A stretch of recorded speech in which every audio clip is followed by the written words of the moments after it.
Hey everyone, welcome back to Daydreaming Wolves. I'm really happy to kind of welcome you into the weekend with another interview episode. This time I spoke to the wonderful Jade of Milk and Honey Herbs. And as you know, I just really love talking to other plant people to see what they get up to, how they run their clinics, how they make their magic, how they relate to plants. And so I hope you will enjoy this conversation too. Not so many updates from me today. I'm packing up my tiny house in Brighton because I'm going traveling for the summer in Germany and Scotland and then back in Brighton. And I'm pretty excited and also a bit anxious, as you would be. There's a lot of uncertainty about what the next few months will bring, but I think it will be beautiful adventures, and I will keep podcasting and oversharing on Instagram. Other than that, there's a self and community care circle coming up next Sunday on the 2nd of June. You can join that if you like. It's part of the Magic of Embodiment program, which is an ongoing membership that looks at tarot and ritual and folk herbalism and meditation through the lens of embodiment. And you can also still join the Season of Radical Love, which is a 33-day journey of daily journaling prompts that you can meditate with. And it's all about exploring our relationship with ourselves, our communities, and others, and to think about what radical love means for us in these areas of our lives. So yeah, the people are sharing on Mighty Networks what's coming up for them, and it's really beautiful to witness that. I'm writing my own thoughts each day as well, so you get to follow along if you like, and you can join both these programs and the Self and Community Care Circle by pledging $3 or more in the Patron, which is linked to in the show notes. Okay, so now today, on to today's interview. Thank you so much for listening. Hi everyone, I'm super happy to have another really cool person to interview today. I'm speaking to Jade, who approached me and who works with plants in really beautiful ways. And we've just been chatting a little bit about the Scorpio full moon, which is coming up tomorrow, about ticks and pilgrimages to Italy and all these kinds of beautiful things. So I'm super excited to talk about plants and their magic. And so yeah, Jade, thank you so much for being here and for getting in touch and for talking to me today. Can you tell us who you are and where you are in the world and what nature is like around you? Sure. Yeah. Thanks for having me, Yarrow. Super excited. So I live in Western Massachusetts in the northeast of the U.S. and I'm on ancestral unceded Nipmuc land. And it is spring here right now, and it's full on just like beautiful, gorgeous spring. It's been rainy here for like a month. It's been a really cool, damp spring, which means all the flowers are lasting a really long time. Sometimes we have a spring where it's like the apples bloom and then it's super hot for 2 days and all the flowers drop. But like Mm.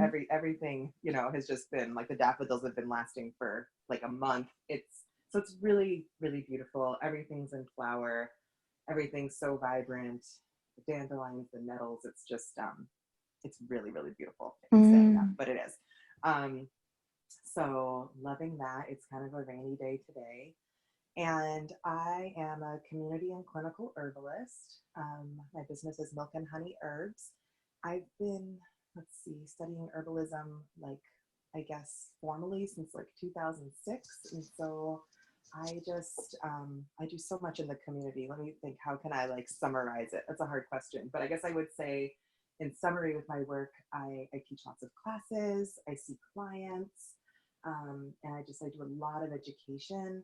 And I'm really, I guess my two favorite, most inspirational topics, I would say, are food as medicine and bioregional herbalism, which is working with the plants, sort of very abundant in your bioregion, and also just working with the seasons.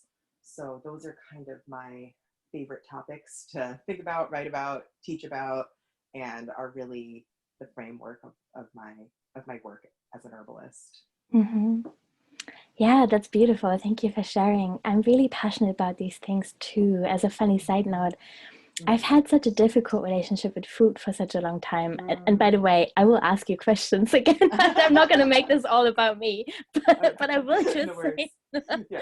I will just say, like, as a teenager and in my early 20s, I had such a difficult relationship with food. And food as medicine, like coming from a herbal perspective, has been such a beautiful gateway for me because I never found a way to engage with nutrition or the health coaching world that's really shiny and, Mhm. all about being skinny. And I just found that so difficult to engage with, and yet at the same time, I really wanted to learn how to nourish and feed myself well. So I'm so grateful for herbalists like you who do this work and give this other way in that's kind of less focused on what the body looks like and more about what can heal, how we can relate to our bioregion in beautiful ways, and how can it be, like really multidimensional healing rather than just, I don't know. Yeah. Yeah. No, absolutely. I love that food as medicine is so woven into herbalism, so, and I also feel like it's also where, herbalism came from is the kitchen and the hearth and, and Yeah. I feel like, if we can expand the definition to like all those grandmas that are, putting all that medicine into their cooking when they're adding in the rosemary or the little secret ingredients, that's all like that really is all herbalism to me. And Hmm. a huge area where healing can come, I feel like, is through our food. And yeah, and focusing more on the nourishment as opposed to it, health being some like monotype, Hmm. Yeah, totally. Yeah. Yeah. Yeah. I always like asking people what their days look like because I feel like I am so super lucky to get to talk to people that have created really quirky, weird, and wonderful and beautiful lives for themselves. Yeah. So I'm like, what does your life look like at the moment? Totally. I'm laughing because, oh my gosh, yeah, every one of my days is different. I'm one of those people that if I, times in my life when I've had like the desk job, it's like agonizing. I'm like looking Hmm. at the clock and I'm like, how could only 5 minutes have just gone by right now? So I feel very lucky, so privileged to be able to do what I do. And yeah, it's really diverse. So my work days, they could look like writing. They could look like hanging out in my favorite coffee shop and like writing a blog post. It could look like doing consults with clients, sometimes over Zoom, sometimes in person, and then doing research and writing up their recommendations. Sometimes it's harvesting or, just being in the woods and just observing the plants. Lots of times I'm walking the land for the classes that I teach, to see what plants we'll be able to work with for that weekend's class. So, a lot of times that's my favorite is when I just get to walk through the hedgerows, as Hmm. work, Hmm. just observing. So that'll be a lot of my work. And, and a lot of writing. I feel like when you're an educator, there's always so much writing time, and research time.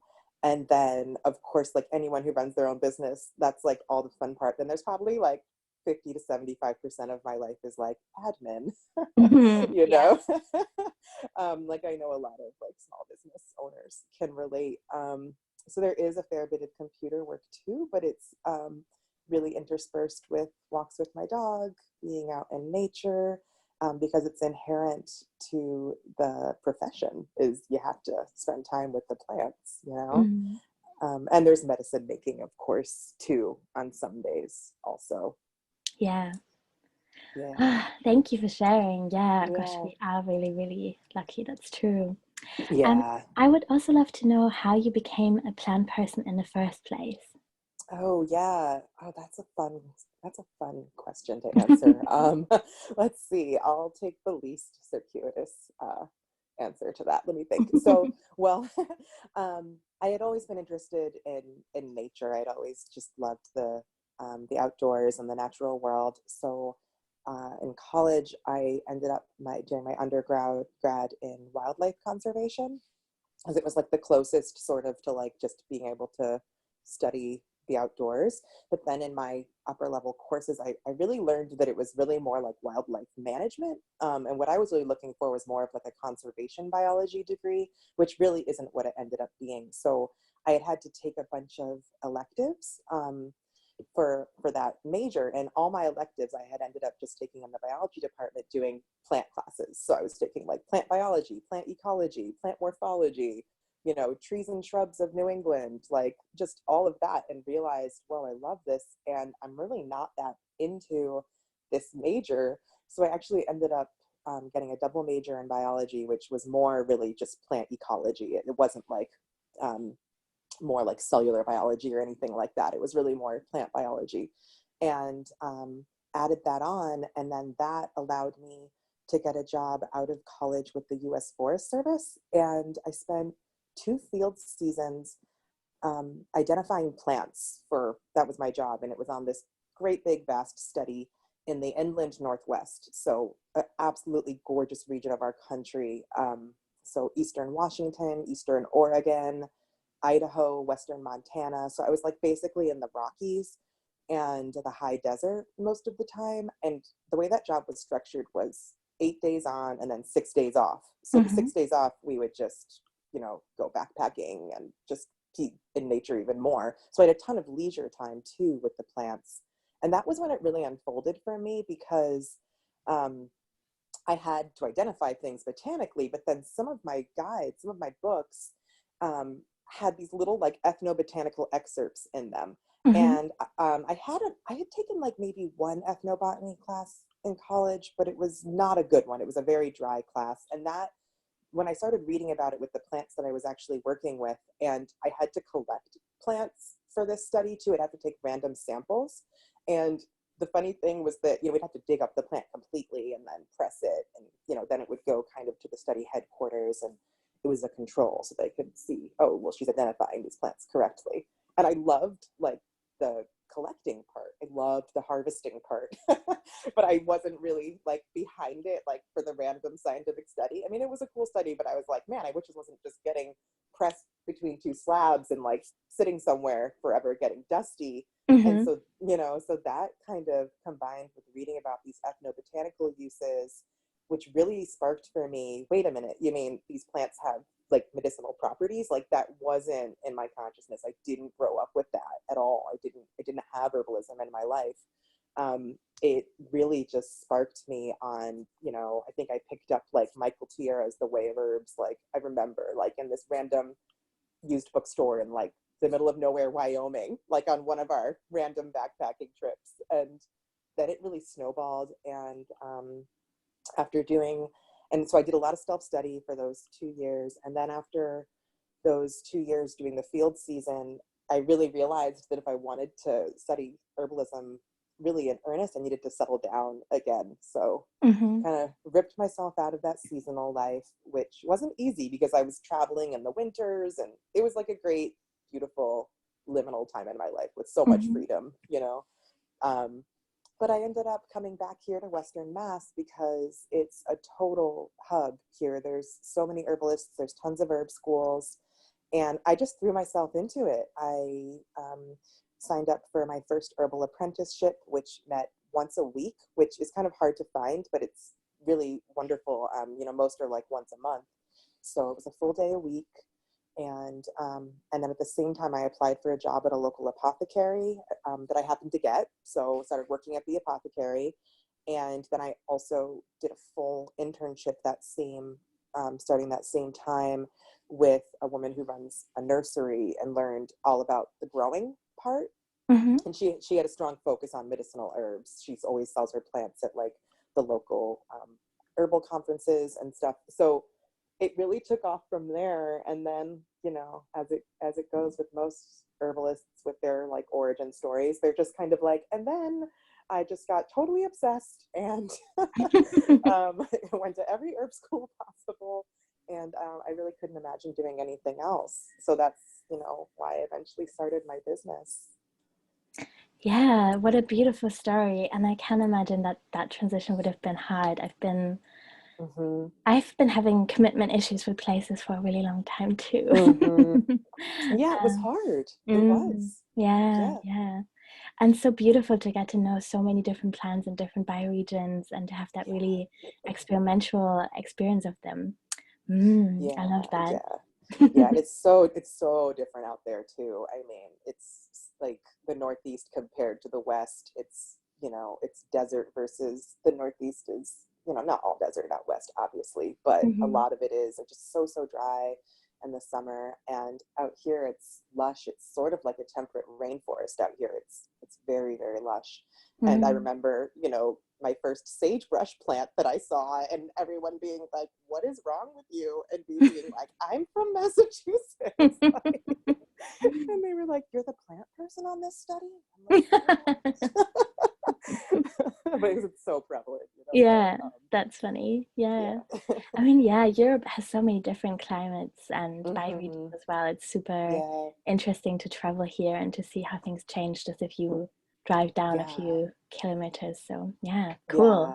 yeah, yeah. Uh, I would love to know a little bit more because I feel like this is always like a question that kind of grounds things a little bit when I ask what plants you're currently working with or what kind of Hmm. practices you really love, because I want to illustrate even more for folks who maybe haven't had the chance to work with plants yet, what that could look like and where the Hmm. magic of that is and how it's nurturing you and what you think you can give back and all these different magical things.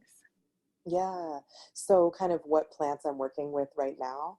I definitely Um, asked too many questions. it's okay. It's um, I okay. think, yes, my first question is like, do you have particular plants that you like working with at the moment?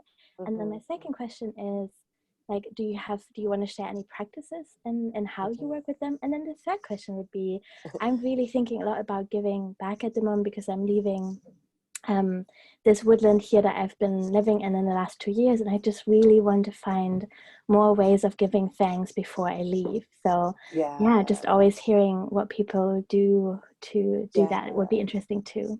Oh, sure. Yeah. Okay. So right now, I would say it's probably all about the nettles. Okay. Mm-hmm. And getting back to the whole food as medicine piece. One of the ways that I personally work with herbs the most is in my food and in my cooking. I'm not amazing at taking like that same herbal tincture at the same time every day. And for Mm-hmm. any of my clients listening, it's like, I know it's hard. I understand.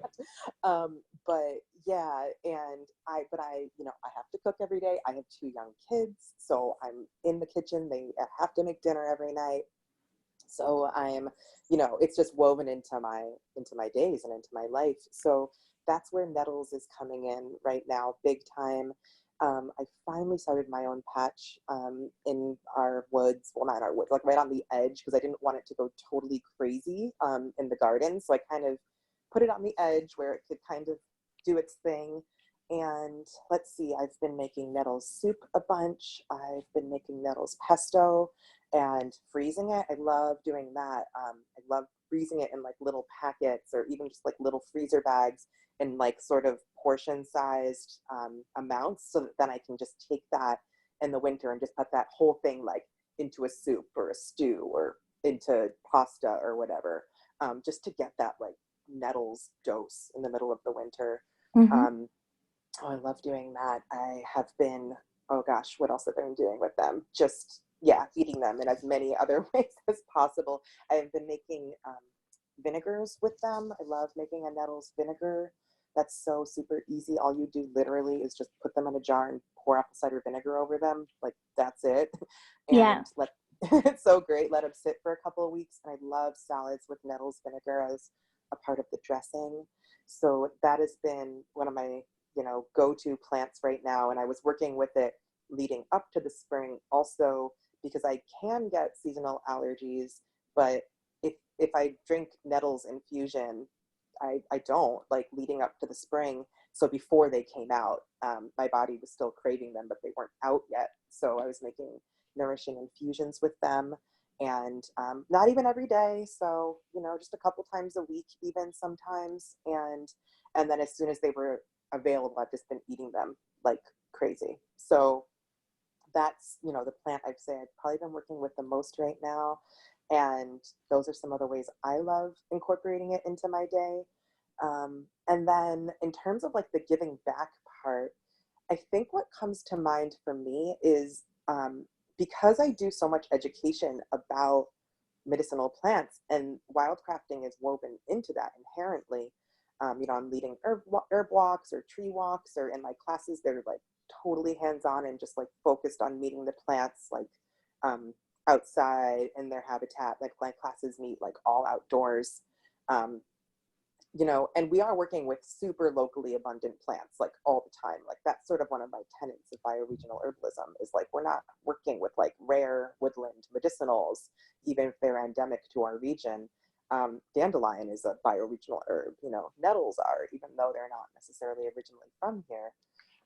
And so I feel like with the giving back part, for me, a big part is educating folks about ethical wildcrafting and Mm-hmm. what plants you can't harvest. So like, for instance, this morning I hiked through a patch of wild leeks, ramps, which are pretty rare here in Massachusetts. And people will argue about that and say that they're not. But the truth is that where they occur, it looks like there's lots, but their habitat itself is pretty threatened because it tends to be more old growth forest, which here in Massachusetts, that's like 1% of the landscape.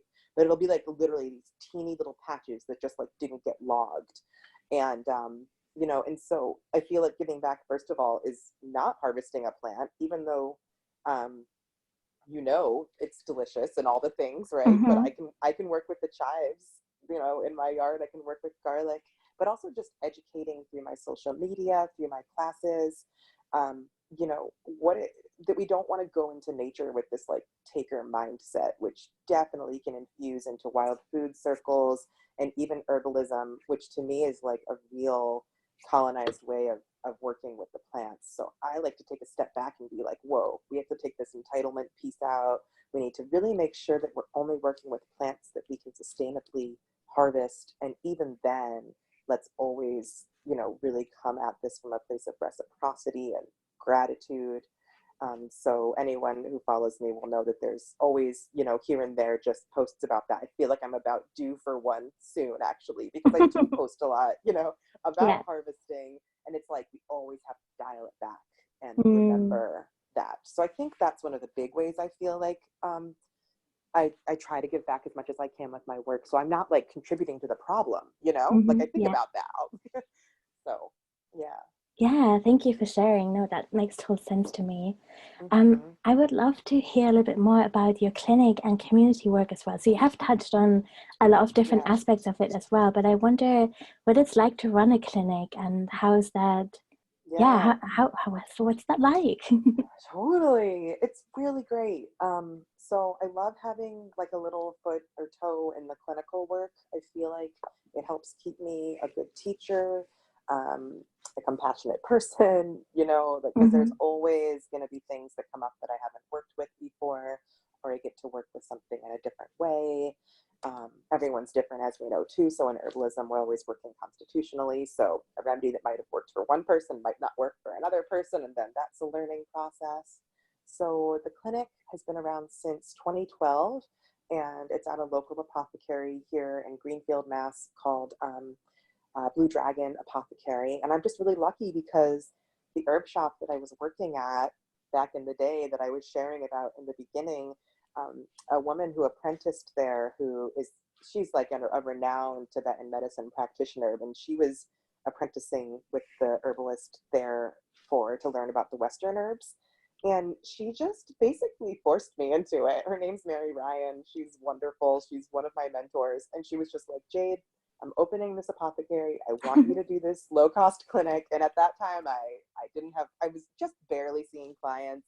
I was leading a few herb walks here and there. And she really gave that nudge, that like a true mentor does when they're like, do it, you are ready. And so that's kind of how it arose. It fit into my values. I was like, yes, of course, I want to offer this low cost herbal clinic. And so I've been doing it since then, most Fridays, and it's shifted and changed so many times, but the inherent sort of, stability to it is just that it's low cost, it's on Fridays, and we used to take walk-ins. We don't do that anymore. That's one of the ways that it's shifted, just because it's more sustainable to have people book appointments. But it's wonderful. Mm. It's really great to be able to offer that to the community. And then there's such a rich herbal community here that there's also a free clinic. Actually, it's called I'll give them a little shout out. It's the People's Medicine Project. They're Mm-hmm. also in Greenfield, Massachusetts, and they offer not just herbs but acupuncture, massage, and their services are totally free. So it's really amazing because if someone can't access the work I'm doing, even though it's low cost, if it's still more than what they can that they can afford, then I can send them there, you know? So Mm-hmm. there's this great, beautiful, interconnected web. And yeah, I think the clinical work just it keeps me on my toes, you know? Mm-hmm. It helps me not, I think, become complacent, Mm-hmm. because there's so much to learn about in herbalism. Anyone who starts studying it realizes, oh my gosh, this is an endless body of knowledge. So I really appreciate that part of it. Yeah, me too. Absolutely. And I love that you're part of such a beautiful community. I think that's so important and inspiring. I find it really Yeah. healing to trade with people directly, really one on one, Mm-hmm. in order, as a as an alternative to constantly be in exchange with these huge corporations and trade in this really soulless ways. I think to look another human in the eye and say, how can I support you? How can this honor both our boundaries and energy? What can we do? That's so beautiful. Yeah. Totally. It's such a privilege to hold people's stories. I mean, that's really, gosh, I feel like 75% of like the work when you're working with people one on one is that they need to tell their story, and Mm, they don't always get the chance to do that in a more conventional medical setting. And even just that process, that unfolding is like mm-hmm, stage one. And yeah, it's really mm-hmm, beautiful to just be there mm-hmm. with that person. I totally Yes. agree. Yes, yes. Yeah. I would love to know what would you advise someone who's like getting into herbalism and wants some kind of starting point? I know there are so many possible starting points, but maybe there's Right. one that's particularly close to your heart where you're like, this is the plant, I think that's great as a gateway, or this Yeah, is like a yeah. practice that would be really cool. Right. You know, getting to know the plants that grow around you, I feel like Mm-hmm, is square one. I mean, that's totally where I'm oriented. That's how I do my classes. But I feel like because that's when you start to sink in a little bit, that's when like the world goes from just being, oh, it's all green to like, oh, there's my friend white pine and there's sugar maple, you know? And so because then you can start to work with those plants, and even if it's just, you know, one plant at a time, that's definitely my advice for sure is, you know, work with one plant at a time. When you're first getting started, make, you know, just medicine with just that plant, eat just that plant so that you can really get to know it on that individual basis. And a wise herbalist once said, and I don't know who it was, it's like an herbal adage at this point, so if anyone knows, let me know, but you know, like that if you know 10 plants super, super well, mm-hmm, you can work with just as many things as if you know like 100 plants, you know? mm-hmm, So really, I think it's easy at first to get really overwhelmed with how many herbs there are, what they all do. But if you were to just pick a small handful of plants that you know you can identify, like plantain and dandelion and nettles, you know, or things that you can easily grow in your garden, even if it's a small little community garden, like thyme or rosemary. Um, Really just getting to know them one by one. That's, I think, one of my biggest advice for when you're first getting started. And then as you get further down the sort of herbal trail, I would say studying with lots of different teachers, I think is really important too, because herbalism is so diverse and everyone's going to have something different to offer in terms of an approach or a just ideas around, you know, dealing with different things. And I just really feel like that's a really, like for me, I feel like that really shaped me is having this diversity of, I guess, ways you approach it. mm-hmm. Yeah, Yeah. yeah, totally. Yeah. Ah, yeah, cool. And Mhm. then before we go, I would love to know if there's anything in particular that you really love as a practice for stressful times. And that's such a broad, I know that's a super broad question. Totally. We're dealing with so many different kinds of stress. Yeah. But also, I don't know, there is beauty in the simplicity of like, yeah, just just Yep. touching chamomile, for example, it's like, Oh, so totally. good. So soothing. Yeah. Yeah. I mean, I do think that's probably my first and foremost is just being with the plants. Mm-hmm. Sometimes harvesting, sometimes not. Whether it's a walk in nature or a quick step out into like my backyard. I think, but especially just having your hands on the plants, like even if you're not harvesting, or so if you're in the garden or whatever, I feel like that's kind of my first. And the way that I cope with that in the winter is through cooking. Mm-hmm.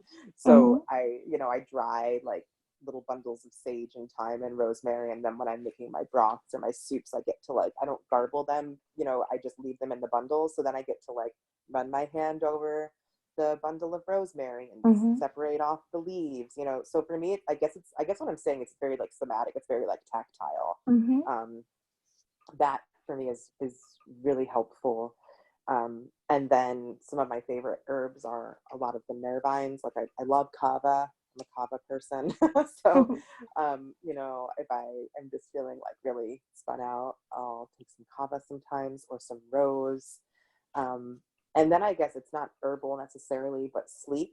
That's like probably my number one thing is if I'm feeling overwhelmed, if there's stress, I just will try to just like drop everything and go to bed at like 8:30. Like I'll get my kids in bed and just be like, I don't care if the house is a mess. Like I'm gonna get in bed, Yeah. and then I will still work with herbal allies. I take sleep herbs almost every night. I love them. They really help me get a good deep sleep. So I think some of my favorites for that are California poppy, um, and passion flower and valerian. Those Mhm. are three of my favorite sleep herbs that I work with a lot. Yeah. So those, yeah, because I get like the mental fullness. That's like the Mm-hmm. passion flower, where your mind is just like racing and just kind of Mm-hmm. helps me drop down. So those are a few of my things. Me too. I really, really love passion flowers so much. I just like Yeah. opening the paper bag in my little drawer. I'm like, oh, okay, it's gonna be okay. Whew. Yeah. Yeah. Yeah. It's such a good one. It Yeah. doesn't grow up here, which is really hard for me. You can grow it like in a pot as Mm-hmm. an annual, but if you go like an hour south, like I've seen Mm-hmm. like there's a beautiful perennial spot of it at Pharmacy Herbs in Rhode Island where it's in Providence, and it's like an hour and a half from here, and she's got this beautiful perennial Mm-hmm. passion flower. It's so sad because it's so beautiful, but Yeah, yeah. that is really sad. Mm. Yeah. Thank you so much for sharing all of this. I really Yeah. felt this was, yeah, I just really could feel your love for plants and community work and getting people excited about it. So I hope we got more people excited about it for Me too. listening to this. Yeah. And I would love to know what you're currently offering and where people can find you. So please share away, let us know where you are found. And I will also link to all of that in the show notes. Oh, cool. Okay. Yeah. So my business is Milk and Honey Herbs. You can find me on Facebook and Instagram. That's my handle, Milk and Honey Herbs, all spelled out. And I share on there a lot. So if you're on either of those platforms, come find me and you'll see all the fun stuff I share. Lots of beautiful pictures. I love plant photography too. Mm-hmm.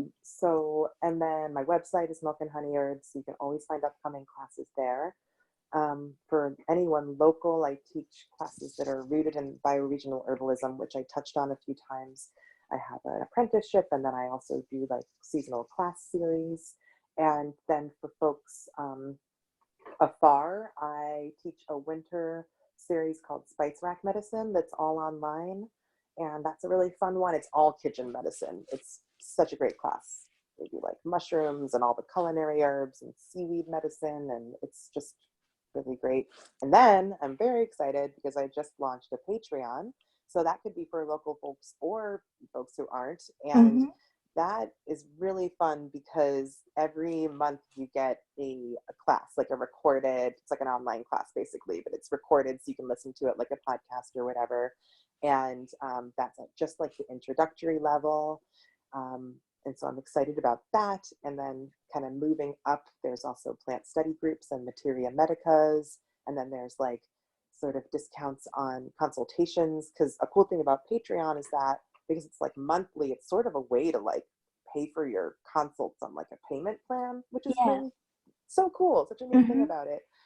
So Patreon is my newest offering. And oh, and I almost forgot to mention that if folks are listening in real time, as a little added bonus, like during this sort of like launch month, if folks sign up for my Patreon before June 15th, you'll get a free little ebook that I'm writing called For the Love of Nettles. So I told you I was all about the Oh, nettles. yes.